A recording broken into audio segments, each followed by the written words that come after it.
Bonjour à toutes et à tous et bienvenue dans ce carnet de vol actu, un survol de l'actualité aéronautique et spatiale du mois écoulé. Et au sommaire aujourd'hui, la peur en avion. Elle se soigne ou en tout cas elle se soulage avec un casque anti-stress. Il est encore à l'étude mais pourrait bientôt équiper les avions de ligne. Son principe est à découvrir dans un instant. Et en avion, les orages peuvent faire peur. Ils sont en tout cas à prendre en compte pour assurer un vol en toute sécurité. Nous suivrons une équipe de chercheurs spécialisés dans la météo aéronautique lors d'une campagne d'études de ces phénomènes réalisée depuis la base de Solenzara en Corse. Enfin, nous tutoierons les sommets pyrénéens dans le plus grand silence. Nous irons à Luchon où les stages de vol à voile connaissent un vrai succès auprès des jeunes, notamment.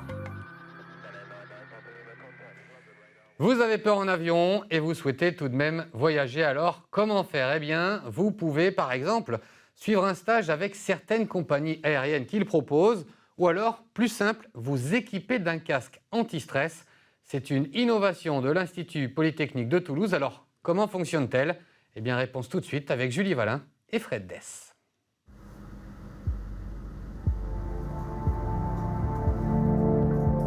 Une musique apaisante, couplée à une agréable odeur de lavande. C'est le cocktail idéal pour calmer son stress en avion. On se sent ailleurs en fait. La musique, l'odeur, c'est directement lié à nos émotions et on est ailleurs, on n'est plus dans l'avion là. La fonction micro du casque a été détournée pour en faire un diffuseur d'odeur. Placé dans l'accoudoir du siège, il permet à la personne qui en ressent le besoin de l'utiliser sans déranger les autres passagers. Il suffirait qu'il y ait une personne qui soit allergique à l'odeur, l'avion devrait atterrir d'urgence. Donc il ne peut pas y avoir d'odorisation globale.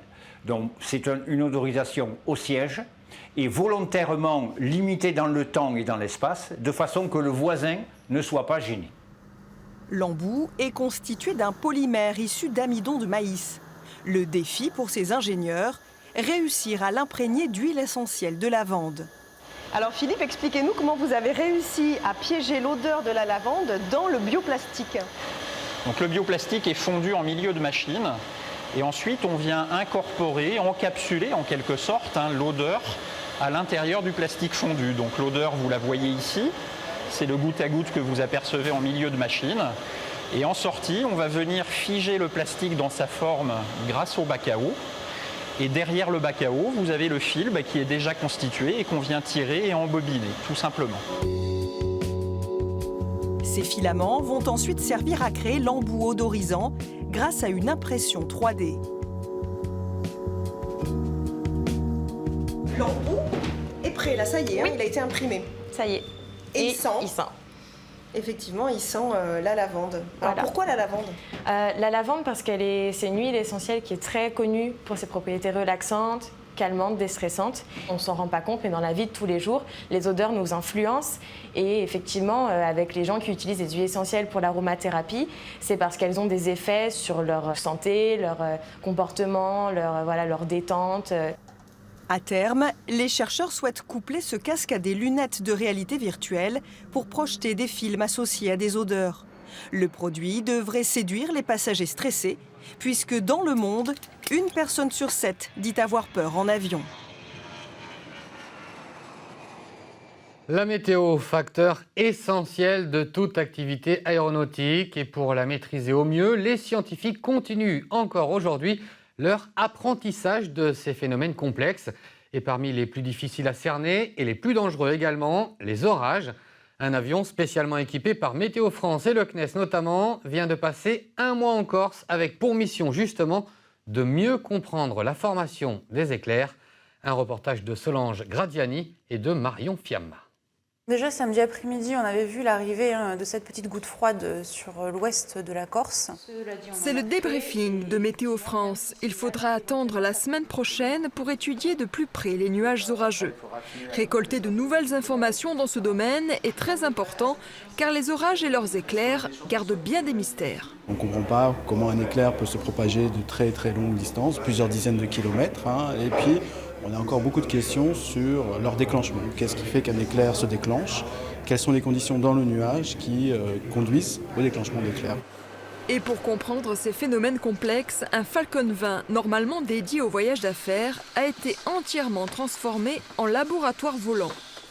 Cet avion est tapissé de radars et de sondes pour mesurer par exemple la taille des gouttes d'eau et des cristaux de glace qui composent les orages.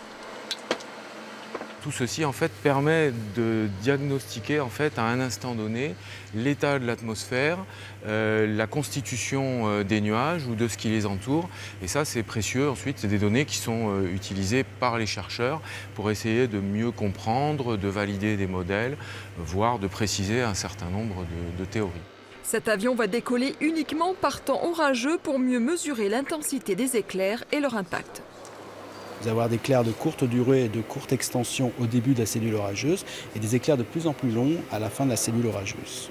De plus, vous pouvez aussi utiliser une information qui est l'altitude de déclenchement des éclairs ou qui est aussi une information qui nous donne une idée de la sévérité de l'orage et à savoir s'il y a des très forts vents ascendants dans le nuage, donc des vents verticaux qui vont vers le ciel et potentiellement des fortes précipitations après. Pour comprendre ces phénomènes, d'autres instruments de mesure ont été installés à San Giuliano sur le site de l'INRA. On sait déjà que les gouttes d'eau et cristaux de glace se forment à partir de poussières naturelles, mais aussi à partir de particules polluantes. Autre phénomène dangereux en aéronautique, celui du vent de travers à l'atterrissage. Et cela donne parfois des images impressionnantes, comme celle de cette A319 d'Air France à Birmingham en Angleterre. Le principe pour les pilotes dans ce cas-là est de garder le nez face au vent le plus longtemps possible avec la possibilité de se réaligner avec la piste juste au moment du poser des roues. Manœuvre délicate qui parfois n'est pas possible, en tout cas au premier passage. Et dans ce cas-là, une petite remise des gaz vaut mieux qu'un posé hasardeux. C'est le choix qui a été fait ici par l'équipage afin d'assurer la sécurité des passagers. Et cette manœuvre, on l'apprend dans toutes les écoles de pilotage et notamment à la prestigieuse ENAC, l'École nationale de l'aviation civile installée à Toulouse. Un établissement qui doit faire face à la forte demande de pilotes. En ce moment, les compagnies aériennes embauchent à tour de bras. Conséquence, l'ENAC doit, elle, trouver des instructeurs pour former justement ses futurs équipages. Un reportage de Thierry Saintous et Thierry Villéger. Pour la séance d'aujourd'hui, on fait simple. Des virages, prise en main de la machine, rien de bien méchant, d'accord ? La visite pré-vol, on commence par l'aile droite. Thomas Grézel vient d'être recruté par l'ENAC. Ce jeune instructeur accompagne aujourd'hui dans leur formation 2 futurs pilotes de Royal Air Maroc. Dans quelques mois, ce jeune pilote sera aux commandes d'un Boeing 737. Ce matin, les élèves vont décoller de Muret pour une prise en main d'un nouvel avion, le Beech Baron, de 2 fois 300 chevaux. Direction les Pyrénées pour explorer le domaine de vol de l'appareil. Le marché des pilotes de ligne est en pleine expansion dans le monde entier, y compris en France. Donc il y a une grosse demande en pilotes de ligne et donc forcément besoin d'instructeurs pour les former. Alors avant tout, il faut un petit peu de patience quand même parce que l'apprentissage étant ce qu'il est, il faut pouvoir s'adapter aux stagiaires. Donc je dirais patience, capacité d'adaptation. Pour devenir instructeur ENAC, il faut déjà une bonne expérience de ce métier en aéroclub ou en compagnie. Cours théorique, préparation des vols, heures de simulateur s'enchaînent jusqu'au moment fatidique où l'instructeur décide que le pilote peut être lâché. Le lâcher solo, évidemment, il y a la sécurité qui est engagée, l'élève est tout seul et c'est là que le niveau de risque est maximum. Donc c'est pour moi le plus difficile. Les futurs instructeurs ENAC subiront 6 semaines de formation avant de partir vers leur affectation. L'instructeur qui arrive chez nous n'est pas directement livré avec sur des stages. On lui fait une formation complémentaire d'environ 2 mois dans des domaines à la fois techniques mais aussi sur l'anglais par exemple. Pour être recruté en tant qu'instructeur à l'ENAC, il faut au moins 300 heures de vol. Les dossiers de candidature sont téléchargeables sur le site de l'école. On reste en l'air, mais on change de registre avec un ULM un peu particulier puisqu'il s'agit de l'autogire, une sorte d'hélicoptère mais en format ultra léger donc. Il a été inventé dans les années 20, mais son essor en France date lui des années 90. Rencontre avec cette machine et ses amoureux, Marc Ivard, Christelle Massé.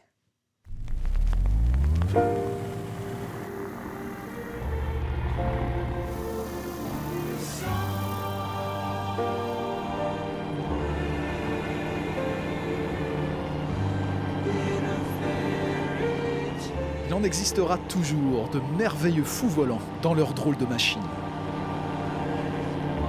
Ce cousin de l'hélicoptère inventé en 1923 par l'espagnol Juan de la Cierva s'appelle un autogire. David, pilote, en résume le principe en une formule, c'est un moulin à vent. Le rotor tourne tout seul. Alors grâce à quoi? Parce qu'il faut quand même quelque chose. Eh bien, il y a deux éléments naturels. Le premier, c'est la vitesse, c'est-à-dire le vent relatif qu'on a en avançant. Et le deuxième, parce qu'aussi on peut s'arrêter sur place, donc quand on n'avance plus, il faut quand même quelque chose qui continue d'activer le rotor et de nous permettre de planer, puisque c'est une voilure tournante, eh bien c'est notre poids. L'autogire est aussi un sport. Ici, aux commandes, Lucille, championne régionale 2015, au programme des épreuves de navigation et de vitesse, mais surtout d'adresse. Il y a des précisions d'atterrissage, donc on doit par exemple atterrir sur un carré de, je sais pas, 5 mètres sur 10 par exemple, un peu comme un porte-avions. Il trace à la craie sur une piste en herbe et on doit atterrir dans le carré en fait. Disparu des écrans radars après son utilisation lors de la Seconde Guerre mondiale, ressuscité aux États-Unis dans les années 70, l'autogire est classé ULM depuis la fin des années 90. Stable, résistant aux turbulences, l'autogire devient rapidement une addiction.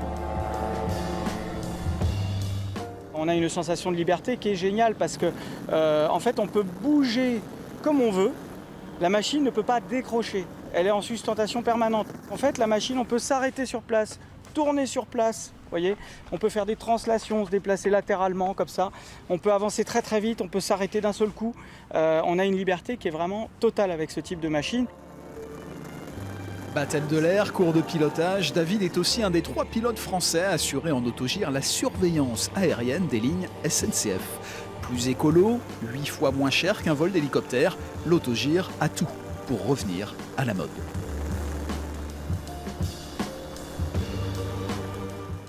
Toujours plus léger, on s'installe maintenant dans un parapente pour un exercice de sauvetage organisé par des pompiers alsaciens. Le principe ici, entraîner les professionnels de secours à la prise en charge de parapentistes, mais aussi apprendre aux parapentistes les bons gestes en situation de crise. Une opération gagnant-gagnant suivie par Daniel Gerner et Vincent Roy. Tutoyer les cimes, le rêve de tout parapentiste. Mais à caresser ce rêve d'un peu trop près, on s'y retrouve parfois accroché aux cimes. D'où ces formations régulières pour parapentistes un peu trop optimistes. Le parapente, c'est une pratique à risque, hein, nous le savons.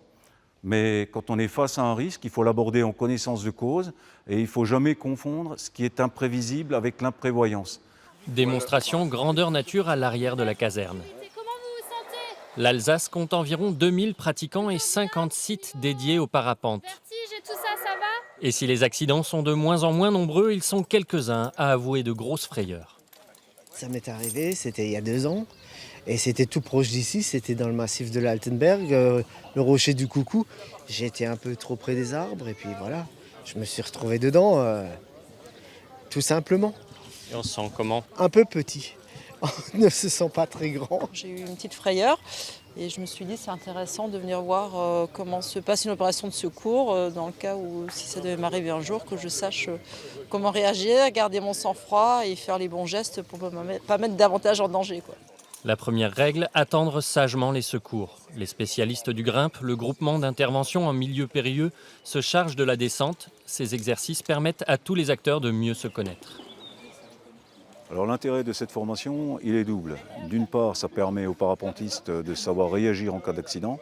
Ça permet également aux sapeurs-pompiers et aux gens de la sécurité civile de mieux connaître notre pratique et de mieux savoir comment intervenir de manière encore plus efficiente. Malgré les précautions, la fédération recense déjà 5 accidents mortels en France cette année. Il faut dire que le brevet de pilote n'est pas obligatoire pour la pratique du parapente, bien que fortement recommandé.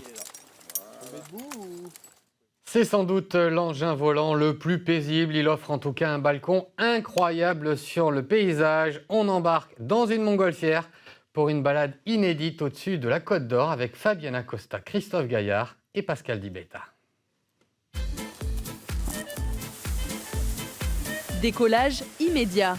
Adriane, pilote de montgolfière depuis plus de 20 ans, propose entre 100 et 150 vols par été. Ce jour-là, le rendez-vous est donné en fin de journée. La météo est optimale. Ce ballon à l'hélium indique la trajectoire que suivront nos 2 montgolfières.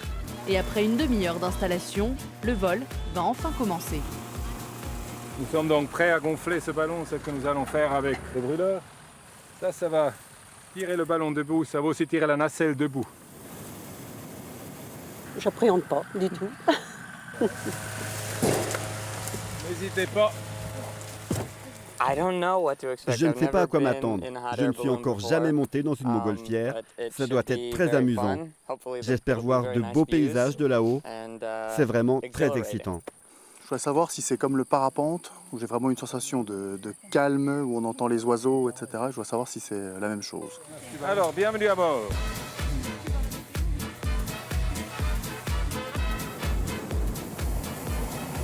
C'est parti, le ballon s'élève en douceur, pas la moindre secousse. En quelques minutes, la montgolfière atteint les 400 mètres de hauteur. La Côte d'Or dévoile progressivement ses vignes à perte de vue et la nature s'anime pour notre plus grand bonheur. C'est génial. C'est génial, c'est bien. C'est calme. C'est apaisant. On n'entend plus les klaxons, on n'entend plus le train. On n'entend plus rien, quoi. À part le...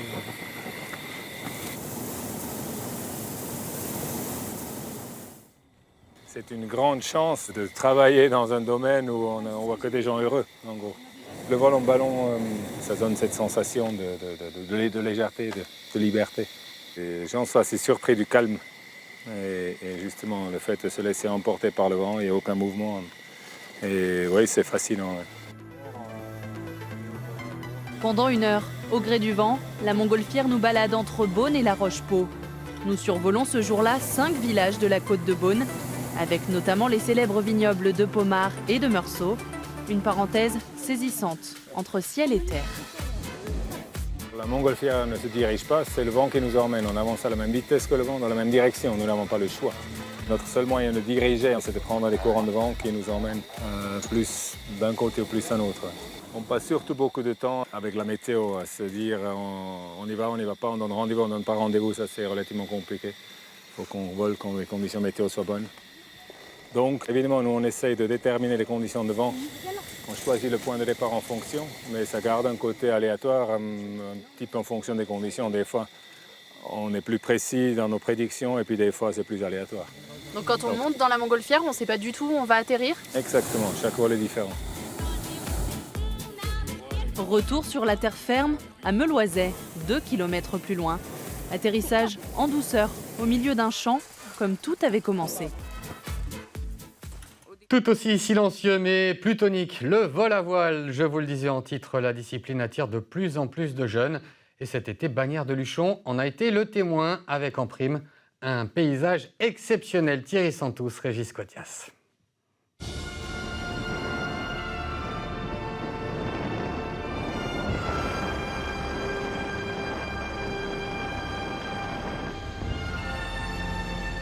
Sans doute le vol le plus proche du vol naturel des oiseaux.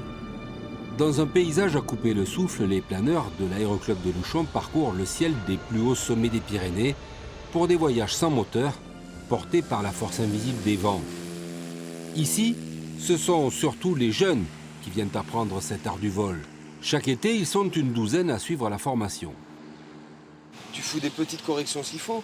Franchement, garder l'axe, c'est pas sorcier. On arrive à sortir le planeur de la piste, on arrive à le garder dans l'axe quand même. Je m'appelle Tito Cochin, je viens de Chartres, en Eure-et-Loire. Marius Monteil, je viens de Castres. Nacho Burgos et je viens d'Espagne. Il faut être assez tranquille et être serein, avoir le sang-froid parce que des fois on peut se faire peur et il faut savoir sortir de ces conditions. Puis surtout pour pouvoir faire avancer, faire des bonnes distances et faire du vol à voile, quoi. Il faut savoir trouver toutes les thermiques, il faut savoir analyser l'aérologie pour savoir où est-ce que ça monte. L'aéroclub a doublé ses heures de vol en 4 ans, passant de 2 à 400 heures pour le moteur et de 1500 à 3000 heures pour les planeurs. C'est surtout grâce à ce treuil qui peut au moindre coût et sans utiliser l'avion propulser les planeurs. Une fois largué sur la pente, il faut accrocher les ascendances, mais le planeur doit partager le ciel avec un autre habitant. Il m'emmerde ce vautour, hein. Excusez-moi, mais je me méfie parce que quand ils ont peur, ils se laissent tomber sur nous. L'école se passe bien, et ce genre de vol, un petit peu vol de découverte, que l'on fait beaucoup ici, ben ce sont des journées idéales pour le faire, avec une belle visibilité, un bel ensoleillement, des beaux nuages qui décorent le ciel, et surtout on a une belle visibilité. De 14 à 74 ans, les pilotes bichonnent leurs avions. C'est ici une vie associative, dynamique et conviviale. On fait les choses ensemble, on aide les autres à décoller, après c'est eux qui nous aident. On a quand même ici particulièrement quand même une bonne équipe, une bonne ambiance, etc. Donc on se fait souvent des bouffes entre nous. Donc voilà, on y recherche le fait de voler, etc. Mais aussi l'ambiance qu'on peut y trouver, les copains qu'on s'y fait. À Luchon, le vol à voile est en plein essor. L'aérologie n'y est pas la plus propice aux grands records, mais le décor et l'environnement y sont grandioses. Plongeons dans l'histoire maintenant, plongeons dans les eaux de la Méditerranée également, avec ces fouilles financées par les États-Unis pour retrouver les restes de pilotes de combat américains tombés lors de la Seconde Guerre mondiale. Emilia Rado et Christian Giuliano ont pu suivre l'une d'entre elles menée en Corse. Regardez. Au large d'Aguillon, le Pluton est en place. En dessous, par 18 mètres de fond, gît un avion de chasse américain depuis 74 ans. Les fouilles menées par la Marine nationale depuis quelques jours dans l'épave du P-47 sont déjà concluantes. Nous avons trouvé de nombreux objets personnels appartenant au pilote. Nous avons trouvé sa montre, ses semelles de chaussures, sa plaque d'identité, ainsi que de nombreux ossements. Alors on ne peut pas encore dévoiler l'identité du pilote puisque maintenant les os vont partir aux États-Unis pour être analysés et des tests ADN vont être effectués pour déterminer avec précision son identité. Les fouilles s'organisent autour de ce tuyau bleu. Il aspire au fond de l'eau les sédiments présents dans et autour du cockpit. Les sédiments remontent par l'intermédiaire du tuyau qui recrache dans la panière. Une fois que la panière est remplie, nous remontons cette panière et nous procédons au tamisage. Ce tamisage est réalisé avec la plus grande minutie par des Américains, car c'est pour eux que le fruit de ces fouilles est précieux. L'opération est orchestrée par la DPA, une agence américaine chargée de rechercher partout dans le monde des restes de GI disparus sur les champs de bataille. La DPA dispose de 150 millions de dollars de budget par an. C'est dire la valeur de sa mission. C'est une question d'honneur pour les forces armées américaines, qu'on ne laisse jamais quelqu'un tomber sur le champ de bataille. C'est une promesse qu'on tient même aujourd'hui après 70 ans et plus.